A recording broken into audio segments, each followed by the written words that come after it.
Esse podcast faz parte do site Fambonanet. Acesse fambonanet.com.br.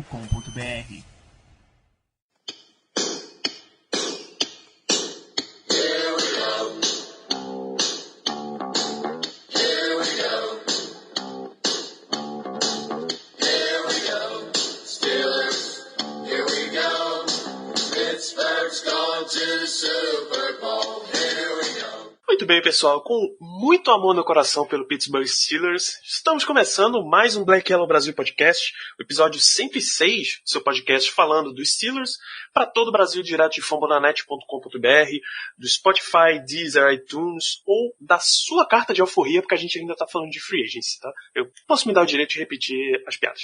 Eu sou Danilo Batista, seu host em mais uma semana, e para fazer esse programa de avaliação tenho a presença de Germano Coutinho. Tudo bom, gente? É uma situação um pouco inédita aí. Os Steelers fizeram alguns splash moves na free agency. Assim, nada de muito absurdo, mas pra gente é uma coisa muito rara. É realmente, basicamente uma aurora boreal. Basicamente isso. Então, vamos lá comentar o que é que a nossa querida equipe aprontou nesses últimos dias. Também nesse programa, este homem que é mais uma a presenciar a aparição de unicórnios no Pittsburgh Steelers, Paulo de Tarso. Fala, galera, estamos de volta aí para mais um episódio. Paulo de Tarso, ou Pablo Pablo para alguns dos nossos então, espectadores, né? Mas é isso, vamos fazer aquela breve análise de free agency da segunda parte e vamos lá para mais episódios. Isso. Não bastasse na primeira semana falando de free agency a gente ter o que falar, os Steelers normalmente não dá muito assunto pra gente, a gente consegue fazer 2 programas esse ano. Veja como as coisas estão mudadas em Pittsburgh, rapaz. A gente tem, pra variar, 3 tópicos pra apresentar. Vamos começar pelo primeiro de saída. LJ Fort, a única saída dessa última semana, assinou com o Philadelphia Eagles um contrato de 3 anos, 5,5 milhões, que vai até o máximo de 10. Aqui na prática é um contratinho de 1 ano só. Vocês imaginavam alguém dar 3 anos, 5,5 para um LJ Fort? Que não fosse o Steelers, claro? Eu imaginava, mas somente se o Caio tivesse como GM de algum time. Tirando isso, foi muita surpresa. De verdade, foi muita surpresa, ainda mais pelo estilo do contrato. É um contrato que pode fazer o Forte ganhar até 10 milhões por temporada, não, né? 10 milhões no contrato todo. O que para um cara da idade dele, e principalmente pela produção dele, que não foi lá muita coisa, realmente apostar demais. Mas sei lá, né? Os Eagles têm um cap infinito, ao que parece. Então deixa eles aproveitarem esses últimos anos aí da carreira do LJ Forte. Agradeço pelos serviços prestados, mas eu espero que não faça falta e acredito também que não vai fazer, não. Eu vou com o relator, assim como o Germano falou, eu acho que nem os Steelers dariam 10 milhões 3 anos pro LJ Forte. Eu acho que só o Caio mesmo, talvez o Caio desse 5 milhões. Mas eu acho que é um cara que, tipo, é bem substituível. Ele era um bom jogador de special teams, era um bom backup linebacker. Eu acho, não entendo o porquê dele não ter tido mais chances ao longo do tempo que ele esteve em Pittsburgh. No ano passado ele acabou tendo mais oportunidades, acho que por isso chamou a atenção. Mas eu não vi nada demais na contratação e acho que se fosse para manter ele a esse contrato, eu acho que não valia nem a pena dar o bid e eles tinham outras prioridades, pelo visto. Muito bem, então, segundo tópico de renovações, e aqui 3 jogadores também que nem vai nem vem. O Steelers deu um contrato de 2 anos para Eli Rogers, ainda não temos os valores divulgados. Anthony Chickillo ganhou 2 anos e 8 milhões, meu Deus do céu, e Dan McCullers, 2 anos, 2,75 milhões, esse tá até ok. Meu garoto, oh, meu Deus do céu. É incrível, entrando, saindo e o McCullers continua na equipe. Eu acho que dessas renovações a mais, como é que eu posso dizer, a mais surpreendente, na minha opinião, tem sido a do Dan McCullers. Não falo nem a do Chiquilo, porque, assim, vou ser muito sincero, eu gosto bastante do Chiquilo. Eu acho que ele é um bom jogador, um reserva bastante sólido. Talvez os 4 milhões por ano realmente tenham sido um pouco salgados, mas eu realmente gosto muito dele, ainda mais na nossa situação situação atual de Edge, né? Que, sinceramente, junta lá Tiquilo, Dupree e o Ola e não dá um titular direito. Então a gente só tem o Watt mesmo ali para segurar a barra. Enfim, vamos ver se no draft isso muda. Mas, voltando, eu gosto do Tiquilo e principalmente pela nossa situação de outside linebacker, eu tô bastante satisfeito com a renovação dele, mesmo que por esse valor. E o McCullers, velho, bicho, eu juro por Deus, ele só tem emprego na NFL porque ele é um cara gigantesco. Porque outra coisa ele não faz. Ele podia ser dominante, mas nunca consegue ser. Ele tem flashes, assim, jogadas específicas que ele domina e tal, o center adversário e por aí vai. Só que ele é um cara extremamente inconsistente. Mas pelo valor, manter um cara que já é do elenco, que parece que é bem quisto. Mas enfim, eu gostei das renovações, acho que foram moves bem sólidos aí dos Steelers para segurar o depth de jogadores, e era o que tem que ser feito. O Tickle eu acho que é um cara, eu não acho ele um bom jogador, ele entra de vez em quando o Watt ou quando o Dupree estão cansados, de vez em quando na rotação. Eu acho que acaba sendo o preço. A gente acaba ficando um pouco impressionado com 8 milhões, é um valor, que a gente acha que conseguiria outra coisa melhor no mercado, mas é um cara que já está com a gente desde que foi draftado na Universidade de Miami, está bem ambientizado, conhece o playbook, conhece os treinadores, então acho que é aquela renovação sólida, bem como o Germano falou, garante o depth e não prejudica em caso de lesão de algum dos outros jogadores. É claro que é uma queda caso, por exemplo, o T.J. Watt se machuque, mas não é ter que depender de algum cara que estava no practice squad até semana passada. Sobre o Dan McCullers, ele é aquele cara que tá todo ano falando que vai ter aquela temporada, mas eu acho que aquela temporada dele vai ser para sempre esse tipo de temporada que ele vem tendo. Ele ofereceu até nessa última temporada um pouco mais de presença na pressão contra o quarterback. Ele que é um cara 6'7", que foi draftado basicamente para servir como nose tackle e funcionar segurando o guard e o center para poder ter infiltração dos linebackers. Mas é um cara que até demonstrou certa evolução e conseguiu garantir a vaga dele no time. No ano passado a gente draftou o Joshua Frazier de Alabama para competir com ele pela vaga. Contrataram até o técnico de DL de Alabama, o Cal Dunbar, para ver se conseguia manter e fazer uma boa competição, mas acabou que o Big Dan conseguiu a vaga e se manteve na equipe. Acho que, como o Germano falou, são duas renovações sólidas, nada de muito impressionante, e eu acho que os valores, é o que a gente podia pagar e é o que valia a pena.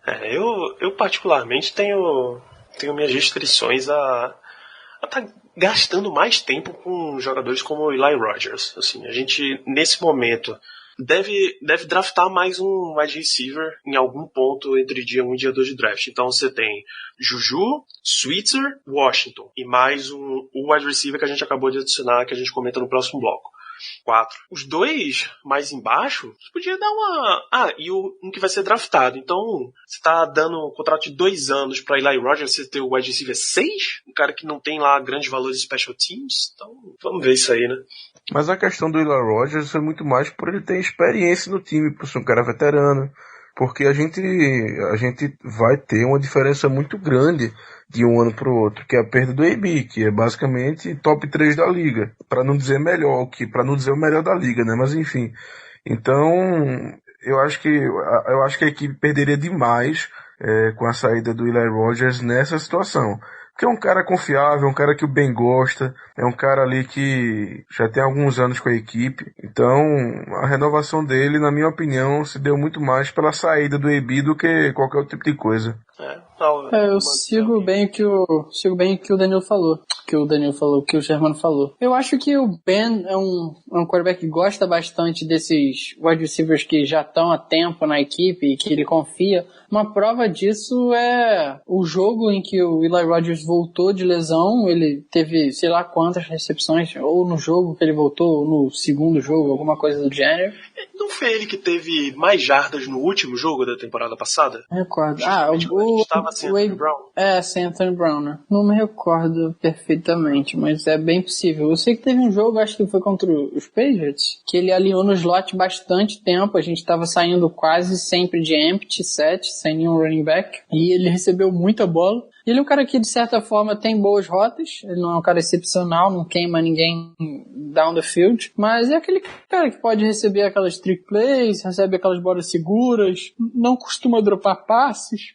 A depender do valor, né? Os valores do Eli Rogers foram anunciados? Não, a gente pesquisou até o momento dessa gravação, segunda noite, não tinha. A depender dos valores, eu acho que esse tipo de renovação também não é nada prejudicial e em caso de alguma disputa com o calouro e o calouro se sobressair, não vejo motivo também às vezes para acabar sendo cortado ou corta outro. Não acho que eles devem organizar o contrato dele de forma que seja prejudicial, que ele seja cortado logo nesse início. Achei aqui, ó. Foram 3 partidas, uma contra New England, 4 recepções em 4 passes para 20 jardas, uma recepção contra New Orleans em 1 passe para 2 jardas e 7 recepções em 9 passes contra Cincinnati para 57 jardas. Nenhum touchdown, obviamente. Então, eu provavelmente tô muito mais radical na montagem do elenco do que vocês. Pessoas radicais? Kevin Colbert foi radical e temos 3, não uma, não 2, mas 3 contratações para comentar nesse próximo bloco. A primeira, vocês já ouviram a gente anunciar na semana passada, mas a gente pode falar um pouquinho sobre ela. Steven Nelson, cornerback, ex-Kansas City Chiefs, contrato de 3 anos, 25 milhões e meio. Cara que mais teve passes em sua direção em toda a liga, né? Steven Nelson é um cara que todas as partidas que eu via dos Chiefs era o jogador procurado pelos quarterbacks. Pra mim era o mais frágil da defesa dos Chiefs. Quando, por exemplo, o Brady procurava o Steven Nelson para alinhar no outside com o Gronkowski. Aqui que o Gronkowski vai dominar qualquer um, mas eu vi em alguns casos o Nelson principalmente fazendo muitas faltas. Eu não tenho o número exato aqui, vou até dar uma procurada para ver quantas faltas ele tem. Mas eu até cheguei a ver uma estatística do PFF falando que ele era um dos jogadores que tinha mais falta por rota defendida. Ele é aquele jogador físico, né, que tem orgulho de se mostrar bem no jogo terrestre, se apresentar para o jogo terrestre, que é uma coisa que a gente tem certa deficiência. A gente acaba contratando jogadores e draftando jogadores visando isso, mas a quantidade de vezes que eu já vi os nossos cornerbacks e os nossos defensive backs, no geral, errarem tackles e darem aquele whiff, ou só encostar no jogador no backfield e não finalizar. Mesmo o Mike Hilton, que é um ótimo blitzer, um ótimo cara de explosão em jogadas mais disfarçadas, acaba fazendo isso.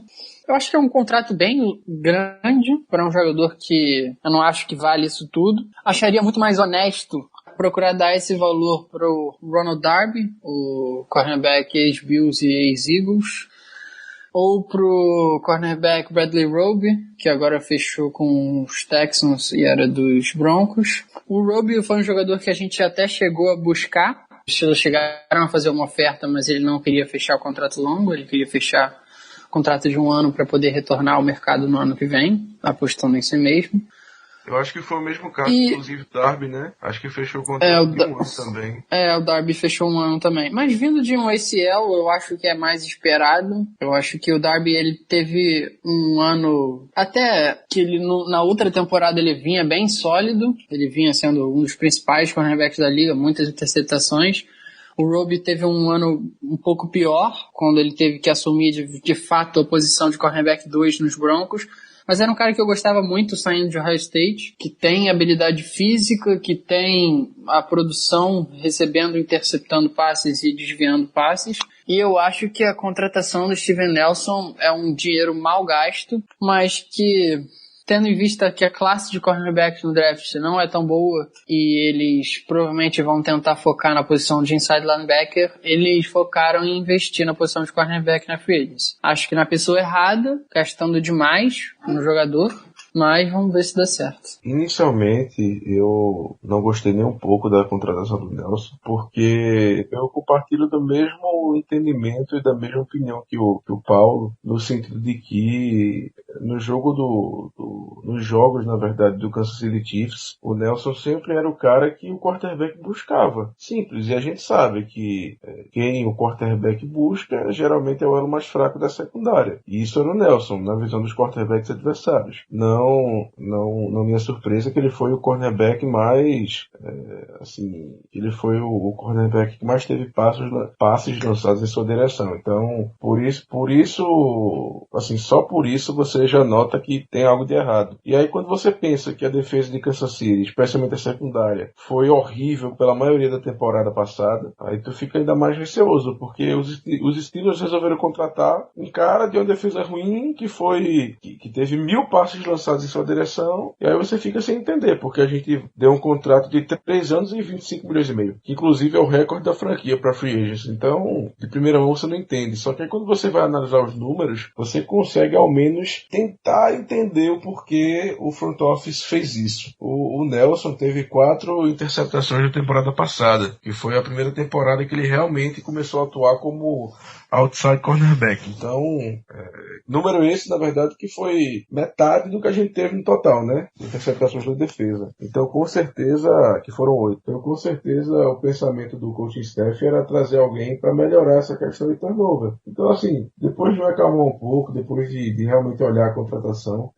eu até achei compreensível, além do mais, pelo fato de que a gente tentou primeiro o Roby, com certeza deve ter tentado também o Darby, mas nenhum dos dois queria fazer um contrato um pouco mais longo, como a gente ofereceu e contratou o Nelson. Então, eu tenho certeza que ele era a terceira opção e simplesmente, quando os 2 primeiros negaram, a gente foi no melhor disponível. Agora, o que me deixa mais tranquilo em relação à contratação dele são os termos do contrato, porque esse contrato de 3 anos e 25 milhões e meio é basicamente o contrato de 1 ano por 7 milhões e meio. Tá caro? Ainda tá um pouco caro, realmente, por cornerback 2. Só que aquela coisa, se o Nelson não render, a gente pelo menos não vai ficar com um fumo tão grande. É cortar ele e seguir a vida.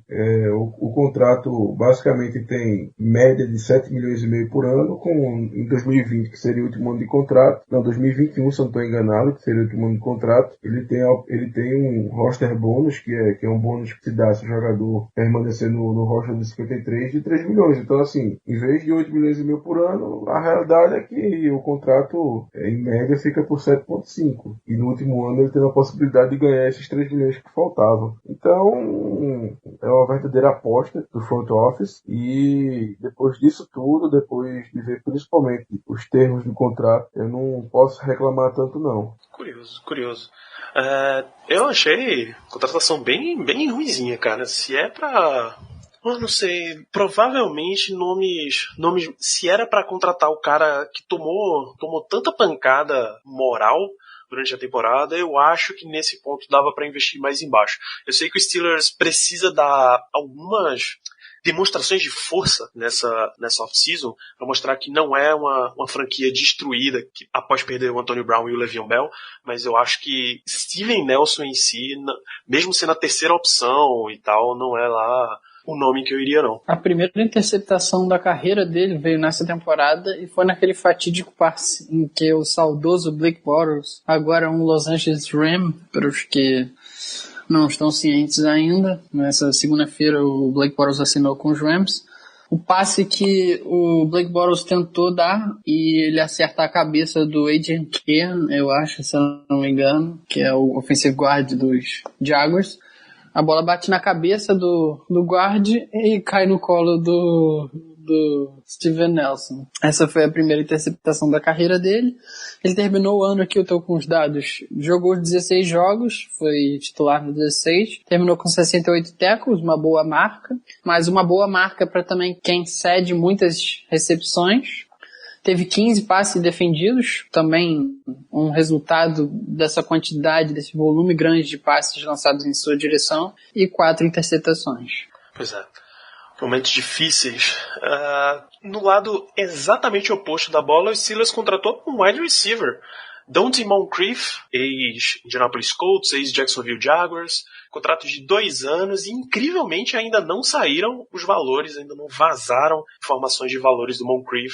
O que é que a gente pode esperar desse jogador? Eu estou puto com essa falta de informação, porque não é possível, cara. Como é que o jogador é contratado há uns 5 dias e ninguém sabe ainda os termos do contrato? Meu amigo, o Steven Nelson foi contratado, no outro dia já estavam lá os termos. E o Moncrief nada. Então, assim, é muito ruim da gente comentar, porque a gente não sabe como é que foi a estrutura do contrato, a gente não sabe qual foi o valor que a gente tá pagando a ele. Então, fica extremamente complicado. A gente só vai poder falar da produção em campo. Só que aquela coisa, tem que ver o contrato para ver se foi uma contratação realmente boa ou não.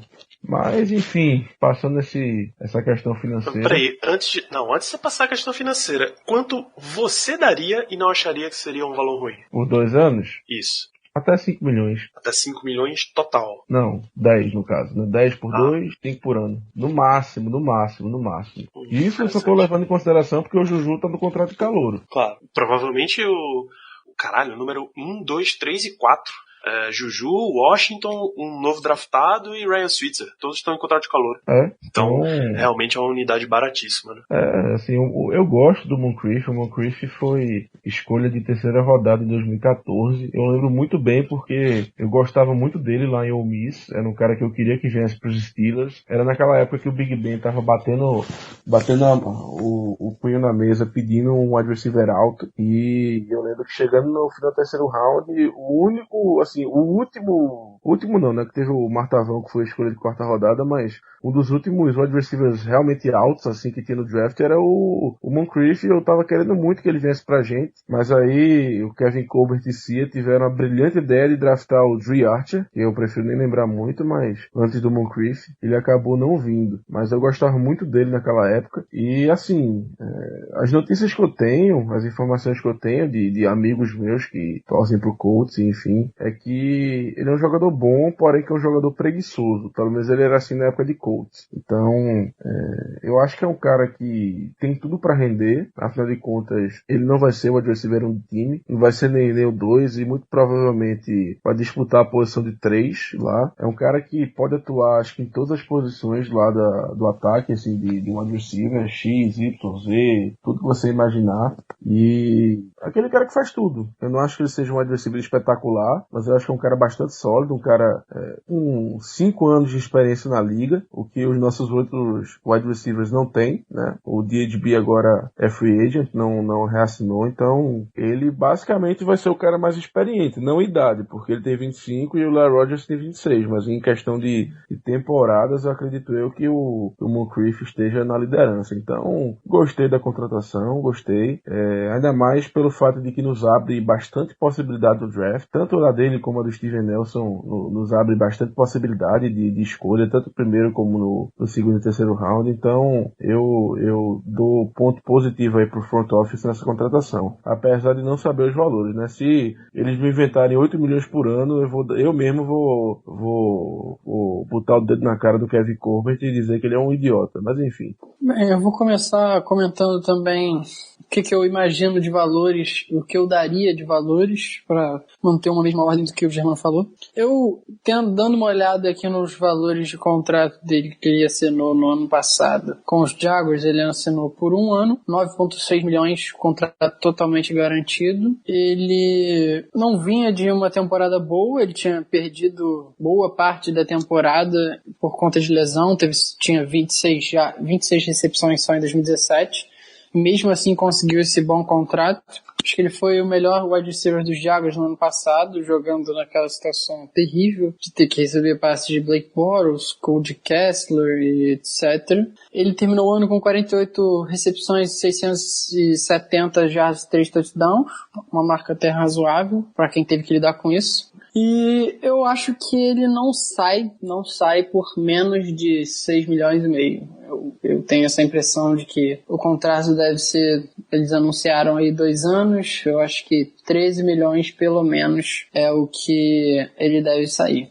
É um jogador que me agradava também, assim como o Germano falou, me agradava na época de college. Ele saiu um ano antes de Ole Miss. Ele teve uma carreira bem produtiva lá, 156 recepções para 2.371 jardas e 20 touchdowns. Ele teve um ótimo NFL Scouting Combine para quem é do tamanho dele. Ele é 6'2", 1,88 m, tinha 100 quilos no combine, correu uma 40 dash de 4.4 segundos, teve um tricone, que é um teste de agilidade que as pessoas um dos que eles mais utilizam para medir atleticismo, de 7.2 segundos, que a média é 7, o que se procura. Pulou 39.5 polegadas e teve um broad jump de 11 pés. São boas marcas. É um cara que, como o Germano bem comentou, atua no slot, atua outside, atua como flanker. Eu vi inclusive ele aliando já até como tight end no último ano dele agora em Jacksonville. É um cara bem versátil. Ele tem boas jardas após a recepção, não é um cara extremamente veloz, mas que consegue criar após a recepção. É especialmente bom nas rotas do meio do campo. Eu gosto bastante dele, vendo ele correndo slant, digs, etc. Eu acho que é uma boa contratação, principalmente porque permite a gente ter flexibilidade e poder investir no draft sem estar aquela pressão de ter que substituir o Antonio Brown. É claro que ninguém vai conseguir substituir o Antonio Brown. O Antonio Brown é um jogador insubstituível, mas eu acho que vai ser um esforço coletivo. E o Moncrief é um jogador que não deve ter custado tão caro, em comparação, por exemplo, ao valor do Devin Funchess, que foi contratação dos Colts. Um valor de um contrato de um ano, de no máximo 13 milhões, que eu acho que não vale. Eu acho que o Moncrief deve acabar saindo mais barato do que isso. Interessante, eu já fui mais contrário assim a contratar Moncrief, mas depois você começa a ver a situação que realmente não dava para ser só novinho no ataque, no corpo de recebedores, aceito, e principalmente se esse contrato foi estruturado meio que contrato de um ano que o time tem opção para manter no segundo, assim. Tô tranquilo com a contratação do Moncrief. Essa terceira contratação, essa sim, os Steelers para mim surpreendeu bastante. Mark Barron, safety, convertido em linebacker, meio dime, meio lá, meio cá, o famigerado híbrido, um contrato de 2 anos, 12 milhões para o ex-Los Angeles Rams. Gostaram, meus amigos? Sim, eu gostei bastante até. É um cara que vem para suprir uma necessidade muito grande. A gente sabe que os Steelers muitas vezes foram com defesa dime, né? Então, que é aquela que tem 6 defensive backs. Então, a gente utilizava muito o Morgan Burnett naquela posição, que ele não foi muito bem. E tentamos também utilizar o John Bostic, que foi uma droga. E aí a gente utilizou muita gente nessa posição, o Burnett, o Bostic, o Marakevich, enfim. E ninguém deu certo. O Mark Barron é um cara que se especializou basicamente nesse tipo de posição. Um cara que foi escolhido na primeira rodada do Tampa Bay em 2012 como safety. Depois foi para os Rams já como linebacker, basicamente. Foi convertido. E na NFL de hoje, no qual os Steelers usam muito a dime, é um cara que eu acho que vai nos servir bastante. Eu gostei do contrato, não foi um contrato caro, na minha opinião. Provavelmente vai ser um contrato de 1 ano e 6 milhões, ou seja, apenas 6 milhões garantidos, ou algo próximo disso. Então, também acho que se não der certo a gente corta. Mas foi uma boa aposta. A gente queria o Deone Buchanan, que fechou com o Tampa Bay, e o Mark Barron é basicamente uma versão melhorada do Buchanan, na minha opinião. Então, fico feliz, até pelo fato também que eu comentei com o Moncrief, que abre muita possibilidade pra gente no draft, que o front office está fazendo uma coisa muito correta, na minha opinião, que é basicamente fechar as lacunas do time, ou a maioria delas, antes do draft, para poder ter uma maior liberdade de escolher quem for o melhor jogador disponível dessas posições, e não ficar preso a uma posição que não tem ninguém. Então, de parabéns pro front office por essa razão. Talvez a gente discorde um pouco de um nome ou outro, mas não tem como dizer que eles não estão tentando. Então, enfim, gostei do Barron. É um cara que joga uma posição extremamente específica, mas que hoje em dia está sendo essencial para quase toda a defesa. Eu estou de acordo também, não vou nem acrescentar muito para o Barron. Vou comentar alguma coisa da carreira dele no college, que é alguma coisa que eu gosto bastante, como vocês bem sabem. Ele jogava em Alabama e ele, antes de ir para Alabama, ele era Ele jogava como running back, wide receiver e linebacker no college. Ele não era nem no high school, ele não era nem. Ele corria também, participava de atletismo, era um cara bem atlético, por isso que chamou bastante a atenção do Nick Saban.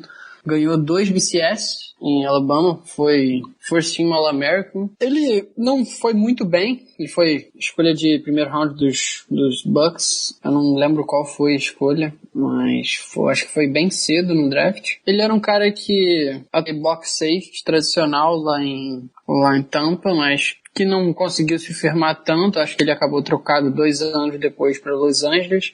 Fez a conversão para linebacker, não foi tão sólido, mas acabou se desenvolvendo bem, era um dos principais jogadores nessa posição, que era menos tradicional naquela época ainda na NFL, e foi se desenvolvendo. Ele pareava com o TJ McDonald, gostava bastante, que acabou suspenso e assinou com os Dolphins algumas temporadas atrás. Ele tem inclusive aquela jogada em que ele acabou machucando o Big Ben numa partida, que ele vai tentar um tackle e tenta na altura do joelho do Big Ben. Então ele é aquele cara mais sujinho, se vocês me permitem. Mas é um cara físico, que sempre não foge de tackles, é um cara que é sério. Eu acho que é um pouco do que a nossa equipe precisa nesse segundo nível, principalmente. A gente tem muitos jogadores que acabam errando muitos tackles, não temos jogadores tão sólidos, e mesmo com a ausência do Shazier, que também perdia muitos tackles, mas era a grande cara da nossa defesa, a gente perdeu muito essa identidade de um time físico que a gente estava construindo. Acho que o Barron é uma boa contratação. Nos valores que foram 2 anos, 12 milhões, acho que acaba sendo melhor ainda para o jogador de 29 anos. Se não der certo no ano que vem a gente cota, se der certo ele ainda vai ter 31 anos no final do contrato.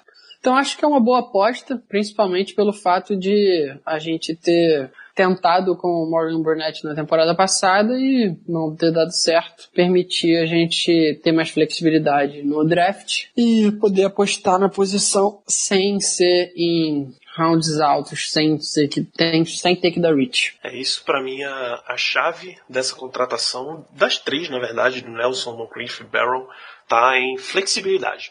O Steelers pode observar melhor os prospectos que ele quer e realmente selecionar o jogador que ele gosta, não só o que tem a grande necessidade.